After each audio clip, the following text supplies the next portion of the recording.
Welcome to TRN episode 165. Today, we're looking at something that, well, unexpectedly hit a lot of Berliners just last night. Yeah, a really significant water main break right in the city center. Exactly. Hundreds of thousands of households without water, mainly in the Northeast. It's more than just a temporary inconvenience, isn't it? It kind of shines a light on these hidden networks, keeping the city running. Absolutely. We're talking about a pipe that's 101 years old. Right in central Berlin, it just gave way, caused huge disruptions. So let's get into that. We want to explore what happened, the immediate impact, maybe why this specific pipe failed, and what it tells us about, well, urban infrastructure generally. Definitely. It's a look beneath the surface, you could say. Okay, so let's start with the incident itself. When and where exactly did this pipe burst? Right. So according to what we know, it happened at the main water line on Platz der Vereinten Nationen. That's in Friedrichshain. And it was during the night, Wednesday, April 30th, 2025. First reports started coming in around midnight. Just imagine, middle of the night, a major artery of the city's water supply just ruptures. Wow, unbelievable. And the immediate consequences must have been pretty chaotic. It was, yeah. You had flooded streets around Platz der Vereinten Nationen, obviously, and then this widespread drinking water outage across the northeast of Berlin. Right. Astrid Hackenisch-Rump, she's the spokesperson for Berliner Wasserbetrieb, the water company. She confirmed the whole Northeast was affected. The whole Northeast, that's huge. It is, though, interestingly, because it was the middle of the night, a lot of residents apparently didn't even notice until the morning. Lucky them, maybe. But for anyone awake. Yeah, for anyone awake, it must have been pretty unsettling, turning on the tap and nothing. For sure. So how quickly did they manage to get the supply back? That's critical when so many households are affected. Well, the good news is the water pressure normalized relatively quickly, actually. Yeah. The water company said pressure was restored pretty much everywhere by about 3:30 a.m. Okay, that's not too bad, considering. That's too bad for the main network, yeah. But there were still some knock-on effects, like there was a supermarket near the break that was without water for longer. Oh, why was that? Apparently, the pressure drop in the main pipe also damaged a smaller 15-centimeter cement pipe feeding that building. So it just shows how one big failure can cause these sort of secondary problems downstream. Right, yeah, the ripple effect. So this pipe, 101 years old. That's quite an age for infrastructure like that. What does it tell us when pipes this old suddenly fail? It tells us a lot. So yeah, 101 years old, made of gray cast iron graues, they call it in German. Gray cast iron. Yeah, it's sturdy stuff, but over time it can get brittle. And it's susceptible to, stress from ground vibrations, traffic, construction, that kind of thing. Makes sense. This main pipe had a diameter of 80 centimeters, so pretty big.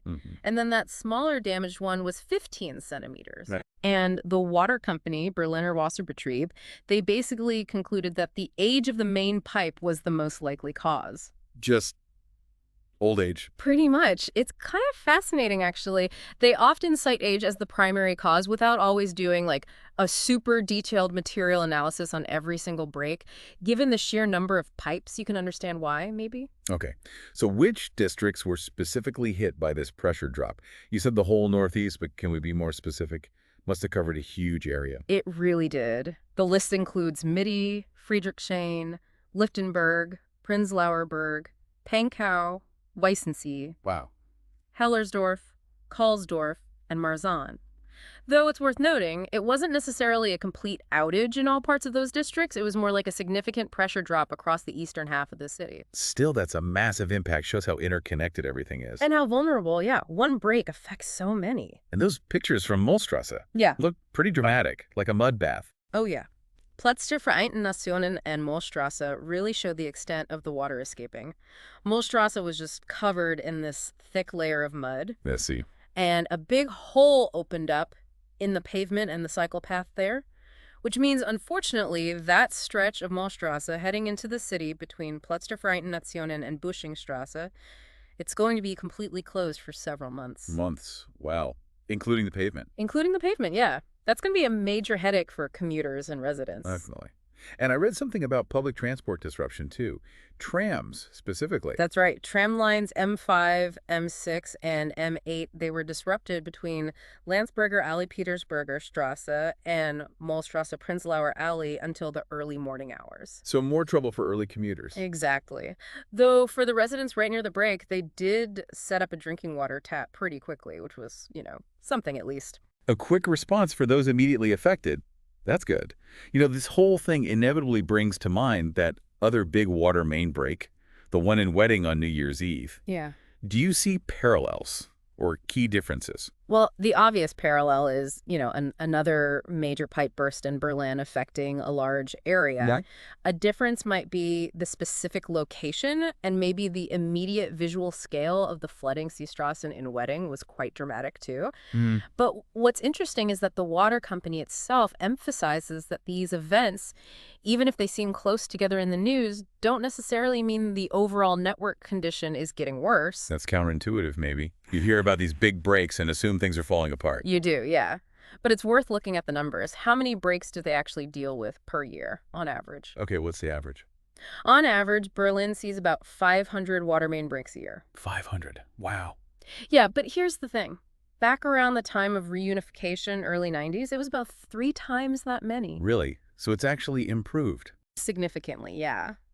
The trend has been downwards. And the average age of the entire water network in Berlin is around 58 years. 58. And the pipes are generally designed for a lifespan of about 100 years. So this 101-year-old pipe was definitely at the end of its expected life. Okay, so that context helps. While this incident was major, it's maybe not a sign of imminent collapse. Exactly. It's sort of within the realm of expectation for a city with infrastructure this old and extensive. But the impact of a single break like this can still be huge, which really underlines the need for, proactive maintenance, not just reacting when something bursts. That makes sense. It's reassuring that the overall trend is better. But yeah, this case clearly shows that the age of these pipes is still a critical factor. Still presents challenges. Absolutely. It just highlights that constant need for maintenance, for renewal of our city's infrastructure, especially in a city like Berlin with such a long history where many pipes are reaching or have passed that century mark. And it maybe raises the question, should the focus be more targeted, on those critical points in the network where a failure would have the biggest knock-on effects for the city? That's a good point. So let's sum up then. A 101-year-old water pipe breaks in Berlin Friedrichshain. Causes major disruption to the water supply for hundreds of thousands in the Northeast. Yep.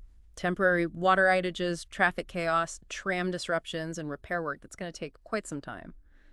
It really brings home how complex and maybe how fragile these invisible systems are that we rely on every single day. It does. It's this constant balancing act, right, between keeping the old infrastructure running and the need to continuously invest in renewing it. Which leads me to a final thought, really. When you see the far-reaching consequences of just one failure in one of these hidden systems, it makes you wonder, doesn't it? What other unseen systems are underpinning our daily urban lives just as fundamentally? Yeah, like power grids, communication networks, sewers. Yeah. Exactly.